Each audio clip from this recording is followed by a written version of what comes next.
Monggo, silakan. Dari kedokteran forensik.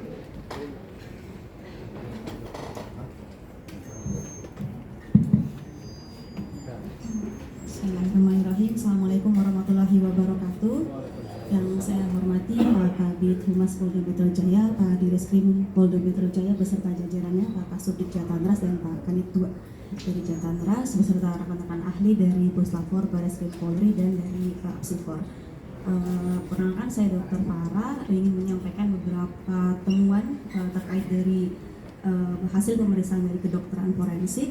Jadi kami di Rumah Sakit Bayangkara tingkat 1 Puslapor Polri menerima permohonan gali kubur, ekshumasi dan otopsi atas nama korban Raden Andante Khalif Pramudityo itu pada tanggal 5 Februari 2024.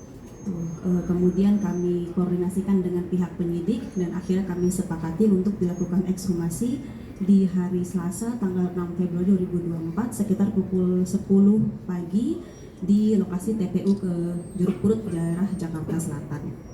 Dalam pemeriksaan tersebut saya bersama tim kami mengetahui ya bahwa korban telah dimakamkan kurang lebih selama 10 hari, sehingga hasil temuan kami memang secara kesimpulan aja izin Bapak, jadi kesimpulannya memang jenazah almarhum sudah dalam kondisi decomposition lanjut ya, jadi sudah pembusukan lanjut, di mana beberapa kulit di daerah wajahnya, kemudian leher, dada itu tampak sudah menghilang sebagian karena proses pembusukan.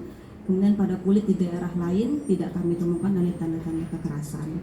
Kemudian pada tulang belulang dari korban almarhum juga tidak kami temukan adanya patah maupun retak ataupun hal-hal sifatnya perdarahan atau resapan darah, tidak ada.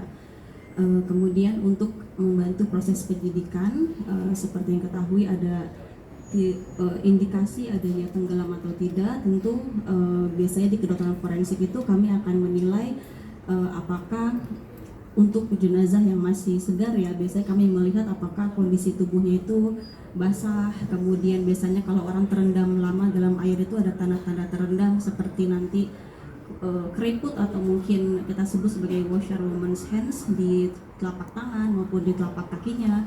Kemudian juga anggota tubuhnya dingin, kemudian juga biasanya keluar busa halus atau froth ya dari lubang hidung atau dari mulutnya gitu. Itu biasanya dinilai dari awal saat korban beberapa saat setelah dinyatakan meninggal akibat tenggelam. Namun seperti yang kita ketahui bahwa saya melakukan pemeriksaan bersama tim setelah 10 hari korban meninggal, sehingga tanda-tanda tersebut tidak kami temukan. Namun berdasarkan dari keterangan dari dokter awal yang melakukan pemeriksaan terhadap korban, yaitu di Rumah Sakit Islam Pondokopi dan di Rumah Sakit Premier Jatinegara, tanda-tanda tersebut ditemukan dalam pemeriksaan mereka. Sehingga ada tanda-tanda terendam pada kondisi korban itu memang dipastikan ada. Selanjutnya untuk pemastian adanya tenggelam atau tidak, di bidang kedokteran forensik kami harus melakukan pemeriksaan menyeluruh terhadap semua organ tubuhnya sehingga kami lakukan otopsi tersebut. Pada otopsi memang karena kondisi sudah membusuk lanjut sehingga organ-organ tubuhnya sebagiannya sudah mulai membusuk, melunak, terutama kedua parunya sudah mencair, yaitu kami asumsikan mungkin karena kebanyakan air yang masuk karena ini di kolam renang ya gitu, sehingga parunya itu mencair sehingga tidak kami temukan lagi jejak-jejak organ parunya. Kemudian juga untuk pemastian tenggelamnya kami harus mengambil organ dari sumsum tulang, yaitu jadi tulang pahanya kami ambil untuk dilakukan pemeriksaan destruksi asam atau nanti kita periksa adanya tumbuhan air di dalam sumsum tulang tersebut gitu. Mengapa harus diambil? Karena memang di setiap air menggenang, baik itu air tawar maupun air asin, pasti akan ada tumbuhan airnya, yaitu berupa ganggang ataupun diatom. Jadi fokus kami pada saat ekshumasi itu pun itu yang kami cari, karena kalau untuk mencari adanya air dalam lambung atau usus atau mungkin parunya ngembang itu agak susah mengingat kondisi korban sudah 10 hari dimakamkan. Sehingga pada saat malam itu juga kami langsung ke Puslapor, Bareskrim Polri di Sentul, kami melakukan pemeriksaan destruksi asam dan di sumsum tulangnya dan di organ hatinya kami temukan adanya tumbuhan air berupa ganggang. Dengan demikian keterangan dari penyidik bahwa saat pemeriksaan pertama di Rumah Sakit Pondokopi dan Premier Jatinegara ada tanda-tanda terendam berupa badannya basah semuanya, kemudian tangannya keriput, ditambah ada tanda-tanda kekurangan oksigen berupa bibirnya itu kami sebut cyanosis ya atau keunguan, kemudian kuku-kuku dari korban juga semuanya ungu, itu menunjukkan bahwa korban memang kekurangan oksigen berat gitu. Kemudian hasil pemeriksaan otopsinya juga didukung, kami temukan ada tumbuhan air dalam sumsum tulang dan organ hatinya. Sementara kami menyimpulkan bahwa kondisi korban sesuai dengan korban meninggal akibat tenggelam atau masuknya air ke dalam saluran pernafasan. Mungkin dari itu hasil pemeriksaan kedokteran forensik ditambah tadi diperkuat dengan puslapor dari Toplink bahwa memang tidak ditemukan adanya bahan-bahan atau senyawa yang bersifat racun yang dapat kita asumsikan menjadi sebab kematian korban, sehingga urutan pertama itu sesuai kondisi meninggal akibat tenggelam, itu yang kami pikirkan di bidang kedokteran forensik. Sekian dari saya kembalikan ke Pak Kabid Humas. Terima kasih. Assalamualaikum warahmatullahi wabarakatuh. Baik, terima kasih Bu Dr. Farah. Selanjutnya berkenan Pak Nathanael Sumampo dari Ketua Umum Asosiasi Psikologi Forensik. Rekan-rekan, silakan Pak Nathanael. Terima kasih. Yang saya hormati Pak Diris Krenkum bersama dengan Pak Kabid Humas dan juga jajaran pimpinan Polda Metro Jaya. Jadi perlu kami sampaikan bahwa Apsifor ini kami adalah pihak independen. Apsifor Asosiasi Psikologi Forensik Himpunan Psikologi Indonesia adalah organisasi profesi dan keilmuan yang menerapkan psikologi dan bidang hukum. Anggota kami adalah akademisi, peneliti, dan psikolog yang memang bekerja di lapangan. Dan dalam kasus ini kami bekerja setelah mendapatkan rujukan dari Direktorat Reserse Kriminal Polda Metro Jaya dalam kasus ini, dan kami membentuk tim yang isinya adalah psikolog-psikolog dengan kompetensi psikologi forensik, dan juga kami melibatkan tim bagian psikologi dari Polda Metro Jaya sudah memulai dan masih akan tetap terus melakukan pemeriksaan psikologi forensik.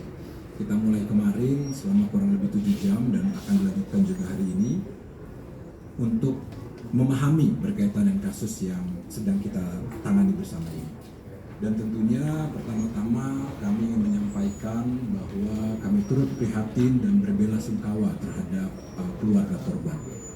Rekan-rekan media dan juga masyarakat, kita ketahui bahwa kehilangan, kematian seorang anak merupakan suatu peristiwa kehilangan yang besar dialami oleh orang tua, oleh keluarga, oleh orang-orang terdekat. Oleh sebab itu menjadi sangat penting kita mendukung bagaimana proses duka cita yang sedang dilalui oleh keluarga. Nah, dalam pemeriksaan psikologi forensik yang kami lakukan, tentunya sesuai dengan standar pemeriksaan yang ilmiah yang memang biasa kami lakukan sebagai seorang psikologi forensik dalam metode yang berbasis bukti sehingga bisa dipertanggungjawabkan. Dan prinsip kami adalah menjunjung tinggi objektivitas, imparsialitas dengan multi metode, multi tools, dan multi informan. Jadi yang kami lakukan adalah antara lain yang melakukan wawancara investigatif terkait peristiwa, lalu observasi wawancara mengenai status mental dalam hal ini tersangka yang relevan, termasuk di dalamnya aspek kepribadian, intelijensi, dan kesehatan mental yang bersangkutan. Dan juga kami mengadministrasikan tes-tes psikologis yang relevan, dan juga analisis data kolateral antara lain BAP, percakapan di sosial media, CCTV, dan lain-lainnya, untuk kemudian kita mendapatkan profil psikologis dari yang bersangkutan sampai sejauh mana yang bersangkutan memiliki kerentanan untuk kemudian melakukan suatu tindakan kekerasan dalam hal ini. Mengevaluasi kredibilitas keterangan dari tersangka, apa motifnya dan konteks relasinya dalam suatu katakanlah konteks psikososial dari tersangka. Nah, jadi artinya kalau kita lagi sini memang pemeriksaan psikologi forensik bisa dikatakan panjang karena banyak pihak yang harus kita temui, kita periksa, berbagai metode kita lakukan, dan sehingga saat ini kami belum dapat menyampaikan suatu kesimpulan yang utuh, lengkap, dan memadai mengenai kasus ini. Ya. Namun hal yang bisa kami sampaikan adalah bahwa selama pemeriksaan psikologi forensik tersangka cukup kooperatif. Yang pertama, dan kedua, tersangka memiliki status mental yang relatif memadai. Dia datang dengan kesadaran penuh, dapat memahami pertanyaan diberikan dan menyampaikan informasi terkait peristiwa yang terjadi, termasuk juga tidak ditemukan ada indikator gangguan jiwa yang berat, tidak ditemukan ada indikator gangguan memori, sehingga dengan indikator tersebut secara umum tersangka ini memiliki kompetensi untuk mempertanggungjawabkan perbuatannya. Jadi rekan-rekan media, pemeriksaan psikologi forensik ini masih terus berjalan, data masih terus digali, dan kita butuh waktu tentunya untuk mencapai kesimpulan lengkap dan memadai. Dan pembelajaran dari kasus ini yang perlu kami sampaikan adalah kami ingin menghimbau kepada masyarakat dan juga media untuk tidak menyebarkan informasi yang belum dapat dipastikan kebenarannya, sehingga supaya tidak mempengaruhi pihak-pihak yang akan kami periksa. Dan perlu kita kedepankan prinsip pelindungan anak dan juga support terhadap orang tua dan keluarga yang berduka. Saya pikir itu yang bisa kami sampaikan, Bapak.